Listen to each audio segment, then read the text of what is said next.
नाना पटोले यांचा आज दिवसभरासाठी निलंबन करण्यात आलं आहे। विधानसभा अध्यक्षांनी ही कारवाई केली। बबनराव लोणीकर यांच्या शेतकऱ्यांवरच्या वक्तव्यामुळे नाना पटोले सभागृहामध्ये आक्रमक झाले। नाना पटोले यांनी विधानसभा अध्यक्षांसमोर असलेल्या राजदंडाला सुद्धा हात लावला। त्यानंतर नाना पटोले यांच्यावर निलंबनाची कारवाई करण्यात आली। बबनराव लोणीकर यांनी शेतकऱ्यांबद्दल केलेल्या वक्तव्यावरून विधानसभेत जोरदार गदारोळ झाला।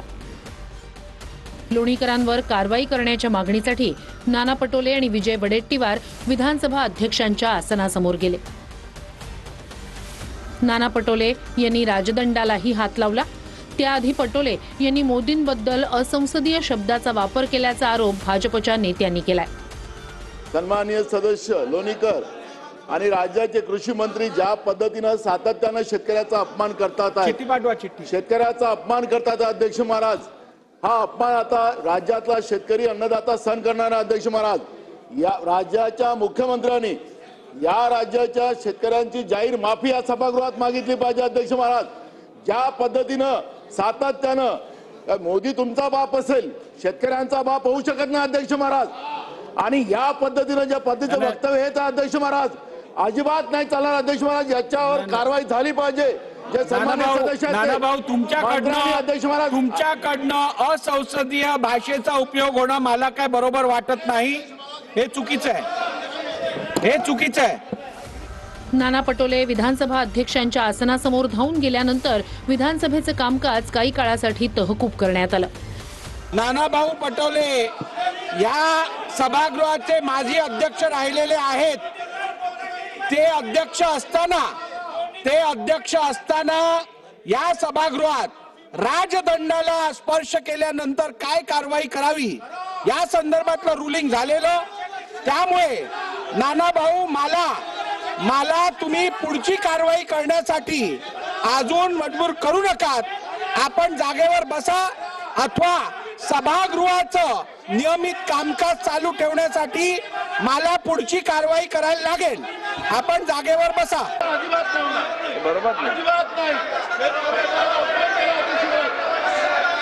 दिनांक 30 जून 2000 हे चुकीचं आहे। सभागृहाची बैठक 5 मिनिटांसाठी स्थगित केली जात आहे। काही काळानंतर पुन्हा कामकाज सुरू झाल्यानंतर सत्ताधारी आक्रमक झाले। नाना पटोलेंनी माफी मागावी अशी मागणी मुख्यमंत्री देवेंद्र फडणवीस यांनी केली। एखाद्या विषयावर भावना व्यक्त करणं वेगळी गोष्ट आहे आणि थेट अध्यक्षांवर धावून जाणं हे अशोभनीय आहे। अशा प्रकारे अध्यक्षांवर जणू काही अध्यक्षच दोषी आहेत अशा पद्धतीनं अध्यक्षांवर धावून जाणं हे या सभागृहात आम्ही पहिल्यांदा पाहतोय। लोक वर गेले नाही तसं नाहीये, पण ही पद्धत कुठली आहे की अध्यक्षांच्या अंगावर धावून जायचं? ही पद्धत योग्य नाही, अतिशय अयोग्य पद्धत आहे।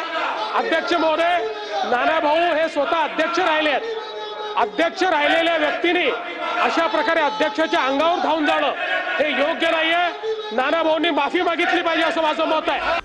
यानंतरही विधानसभेत जोरदार गदारोळ झाला। अखेर विधानसभा अध्यक्षांनी नाना पटोले यांना दिवसभरासाठी निलंबित करत असल्याचं सांगितलं।